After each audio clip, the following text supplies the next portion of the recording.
अगद का चचेरा भाई विशाल भी उनके साथ जा रहा था। अगद की माँ, अगद बेटा, विशाल भी तुम्हारे साथ ही जा रहा है क्या? अगद, हाँ माँ, उसे ऑफिस का कोई जरूरी काम है और बोल रहा था कि उसका भी वही होटल है जो मैंने बुक किया है। उसने कहा कि उसे अकेले नहीं जाना पड़ेगा, हमारा साथ हो जाएगा। मैंने कहा कोई नहीं, चल ले। अगद और सुनैना एयरपोर्ट पहुंच जाते हैं। विशाल पहले से ही एयरपोर्ट पहुंच चुका था। तीनों मिलकर शिमला पहुंचते हैं। अगद, सॉरी सुनैना, विशाल साथ में था तो मैं तुमसे ज्यादा देर बात नहीं कर पाया। वैसे घबराओ नहीं, मैंने रात के लिए बहुत अच्छे से इंतजाम कर लिया है। हमारी सुहागरात यादगार रहेगी, सिर्फ तुम और मैं। वैसे तुम नाराज तो नहीं होना, विशाल हमारे साथ आया? सुनैना, नहीं नहीं, मैं आपसे बिल्कुल भी नाराज नहीं हूं और वैसे भी अब तो आप और मैं बिल्कुल अकेले हैं, यहाँ देवर जी नहीं हैं। अगद, एक सेकंड, विशाल का फोन आ रहा है। अगद, हाँ विशाल, क्या हुआ? एजेंट है क्या? ठीक है, आता हूं। अगद, सुनैना, विशाल का एजेंट कॉल है, मैं थोड़ी देर में आता हूं, तब तक तुम चेंज कर लो और थोड़ा फ्रेश हो जाओ। सुनैना, हाँ हाँ, कोई बात नहीं, आप मिलकर आओ, तब तक मैं हम दोनों के लिए खाना ऑर्डर कर देती हूँ। अगद विशाल से मिलने चला जाता है। काफी देर तक अगद नहीं लौटता। इसी बीच सुनैना थकी हुई थी और वह सो जाती है। अगद के पास एक और चाबी थी। रात को दरवाजा खुलता है। सुनैना गहरी नींद में थी, तभी वह अगद से बोली, सुनैना, अगद जी, प्लीज लाइट मत ऑन करना, मुझे बहुत तेज नींद आ रही है। अगर आपने लाइट जलाई तो मेरी नींद खराब हो जाएगी। अरे, आप तो आते ही चिपकने लग गए, खाना तो खा लेते, क्या कर रहे हो? अरे छोड़ो, लगता है आज आप नहीं मानोगे। सुनैना और अगद तो इसी मौके की तलाश में थे। अगली सुबह सुनैना की आंख खुलती है तो वह देखती है कि अगद डाइनिंग टेबल पर बैठा चाय पी रहा है। सुनैना, कल रात आपने कितना तंग किया, देखा आपने मेरी गर्दन पर कितनी बड़ी लव बाइट दी है, जिसका निशान महीने भर तक नहीं जाएगा। मुझे तो शर्म आ रही है। अरे क्या हुआ, मैं तो मजाक कर रही हूँ, आपको मेरा इस तरह से बात करना अच्छा नहीं लगा क्या? अगद, नहीं नहीं, ऐसी कोई बात नहीं है। वैसे तुम्हें रात को कोई परेशानी तो नहीं हुई ना? सुनैना, नहीं अगद जी, कल रात को मैं जिंदगी भर नहीं भूल सकती, मेरी बेस्ट रात थी कल की रात।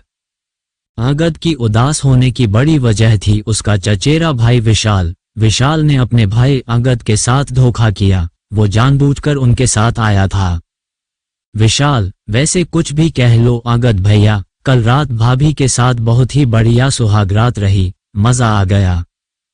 उन्हें तो पता भी नहीं चला कि उनके साथ उनके देवर ने सुहागरात मनाई है। वो तो सोच रही है कि सारा मजा आपसे मिला है, पर वे ये नहीं जानती कि मुझ जैसा हॉट लड़का उनके साथ था।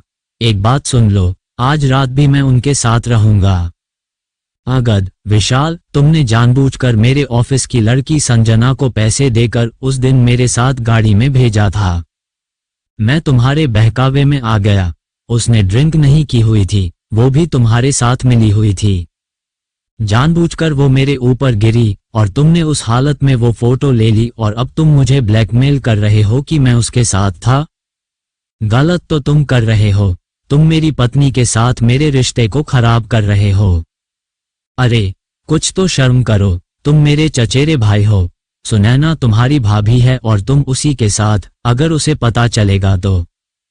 तभी सुनैना वहां आ जाती है। वह सारी बातें सुन चुकी थी। सुनैना, अगद जी, आप ऐसा कैसे कर सकते हो? कल रात आपकी जगह देवर जी मेरे साथ थे। मैंने आपके साथ सुहागरात नहीं मनाई, मैंने देवर जी के साथ सुहागरात मनाई है। अगद, मुझे माफ कर दो। सुनैना, ये सब विशाल की चाल है, तुम जानती हो ये मुझे ब्लैकमेल कर रहा है। मेरी ऑफिस की लड़की के साथ इसने मेरी फोटो खींची है और ये मुझे डरा रहा था कि अगर मैंने इसे तुम्हारे कमरे में नहीं भेजा तो ये तुम्हें मेरे खिलाफ भड़काएगा।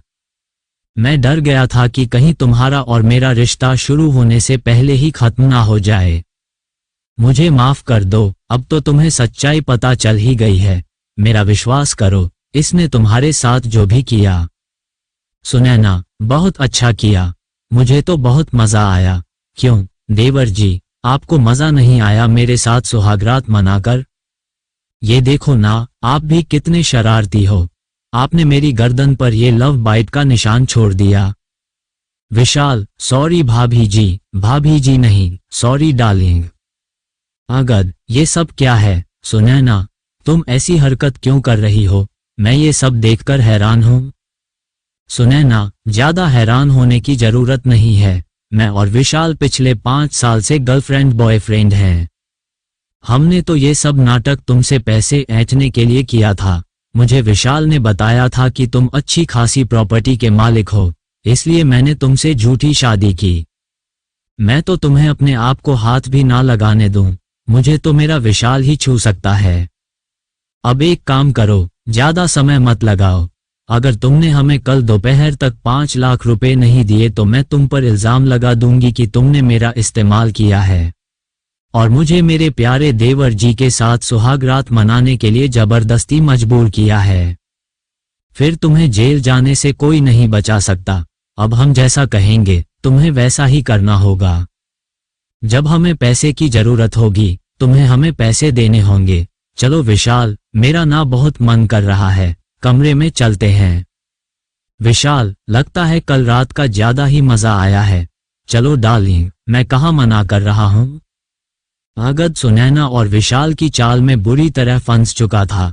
उसे कुछ समझ नहीं आ रहा था कि वह क्या करे। वह घर वापस जाकर सबके सामने लज्जित नहीं होना चाहता था। अगद, मुझे जीने का कोई हक नहीं, ऐसी शर्मसार जिंदगी जीने से तो अच्छा है कि मैं मर जाऊं। अगद जैसे ही पुल से कूदने लगता है तभी उसका मोबाइल फोन बजता है। अगद देखता है कि मोबाइल पर उसकी माँ है। वह अपनी माँ से आखिरी बार बात करना चाहता था। अगद, हाँ माँ ठीक है, मैं होटल पहुंचकर आपकी बात सुनैना से करवा दूंगा। क्या तबीयत ठीक नहीं है? माँ, कितनी बार कहा है कि समय पर दवाई ले लिया करो। हाँ मैं करता हूँ माँ। अगद फोन रख देता है।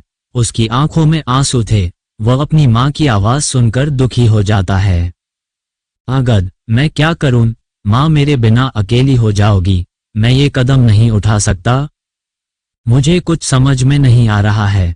माँ, मैं तुम्हें कैसे बताऊं कि मैं कितना परेशान हूं। अगद सड़क पर रोता हुआ पैदल ही चला जा रहा था। अचानक वह एक लड़की से टकरा जाता है।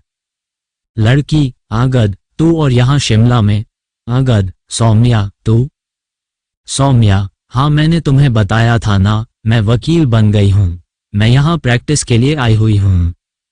वैसे तुम्हारा मैसेज पढ़कर मैं शादी में जरूर आती, पर यहाँ छुट्टी नहीं मिल रही थी। सॉरी, मैं शादी में नहीं आ पाए। वैसे, ओह अच्छा, मैं समझ गई, तुम हनीमून पर आए हो, पर तुम्हारी वाइफ कहाँ है? तुम अकेले हो? एक सेकंड, तुम्हारी आंखों में आंसू कैसे? क्या तुम रो रहे थे? अगद को कुछ समझ नहीं आ रहा था। वह फूट फूट कर रोने लगता है। सौम्या अगद की बचपन की दोस्त थी। सौम्या के कहने पर अगद उसे सारी बात बता देता है। सौम्या, अगद, घबराने की कोई बात नहीं है, तुम बिल्कुल भी नहीं डरोगे और तुम उन्हें कोई पैसे नहीं दोगे। मैं तुम्हारे साथ कुछ गलत नहीं होने दूंगी। तुम कल ही सुनैना के खिलाफ तलाक के लिए अर्जी दे दो, बाकी सब मैं संभाल लूंगी। अगद, पर सौम्या, विशाल ने भी मेरे साथ गलत किया है। सौम्या, कोई टेंशन नहीं है, दोनों को तुम्हें ब्लैकमेल करने के जुर्म में कड़ी सजा होगी। बस तुम्हें उन दोनों की बातों को इस फोन में रिकॉर्ड करना है, उसके बाद उन्हें सजा से कोई नहीं बचा सकता। अगद सौम्या के कहे मुताबिक होटल जाता है और विशाल और सुनैना की रिकॉर्डिंग कर लेता है। अगद, कान खोल कर सुन लो, मैं तुम दोनों को एक फूटी कौड़ी भी नहीं दूंगा, तुम्हें जो करना है कर लो। सुनैना, विशाल, अब क्या करें? ये तो हम दोनों को एक साथ रहने भी नहीं देगा और पैसे भी नहीं देगा। कहो तो इसके खिलाफ पुलिस में झूठी रिपोर्ट कर दूं। विशाल, हाँ सुनैना डार्लिंग, ये तो तुम्हें करना ही पड़ेगा, वरना हम पैसों के मोहताज हो जाएंगे। ये मुर्गा हमारे हाथ से चला जाएगा तो हम दोनों कैसे एक साथ मजे कर पाएंगे यार। अगद तो चाहता था कि सुनैना और विशाल आपस में ऐसी बातें करें जो फोन में रिकॉर्ड हो जाएं और उसे सबूत मिल गया। सारे सबूत अब सौम्या के पास थे।